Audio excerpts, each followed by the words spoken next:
We've had a Definitely. night out there. Temperatures are hovering in the 60s and 70s. A little bit of cloud cover off to the east. Had some earlier. Those starlings passed over, and a lot of folks caught those earlier tonight, right around 8:45. Only saw one of them between the clouds, but they were really spread out tonight. There'll be another launch tomorrow, so maybe we'll see, depending on when the launch occurs and the orbital path, maybe we'll have another pass later this week. But we're going to probably be dealing with the weekend with a different system. There's a stalled cold front. This is the same cold front that brought us the rain on Sunday. It's sitting over these warm waters off the east coast of Florida, Georgia, South Carolina, the Gulf Stream there, and that could be something that's going to spin up by the weekend. But tomorrow morning out the door, not quite as cool as it was this morning. We saw some upper 40s and low 50s, probably right around 58, 59 degrees for a low, so 60 at 7 a.m., then warming up into the low 60s. By the afternoon, should see temperatures similar to today, maybe 82, 83-ish. Right around our average high for this time of year. Now, as we head towards the weekend, the dew points stay low. This is why it feels so great out there.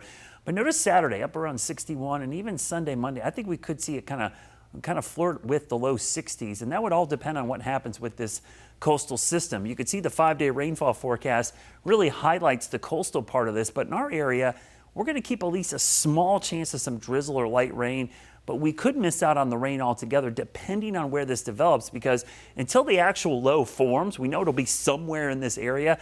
Kind of hard to tell you what the direct impacts will be, but you can see by Friday morning there'll definitely be some wind and rain on the coast. Likely won't see the rain head our way until late Friday night or early Saturday. In fact, we look at our futurecast on Friday, probably some clouds by the afternoon, evening, but should stay dry until the Friday night time frame. Still just a 30% chance of development. That could go up tomorrow once we see that low form, tropical or subtropical development. So we're not looking at a powerful system. This is likely going to be more of a kind of a nor'easter kind of setup here. As the low pressure forms, you'll see that northeast wind pouring in. And again, some of the winds on the coast could gust as high as 40 or 50 miles per hour, probably more in the 30 to 35 mile an hour range. Already a low outlook for excessive flash flooding there on Friday. We'll probably see the same story on Saturday, creeping a little bit closer. So all eyes will be on eastern North Carolina and South Carolina as we go into the weekend. So wind and rain likely for parts of the area to the east, watching closely. A lot of uncertainty remains with the weekend system.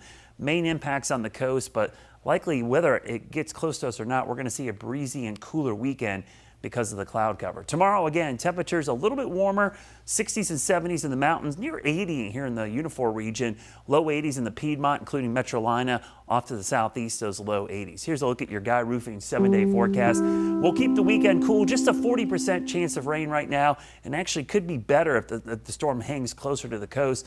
Next week, temperatures briefly in the low 80s, but it looks like a lot of upper 70s, and maybe another chance of rain by the middle of next week. Okay, Brad, thank you.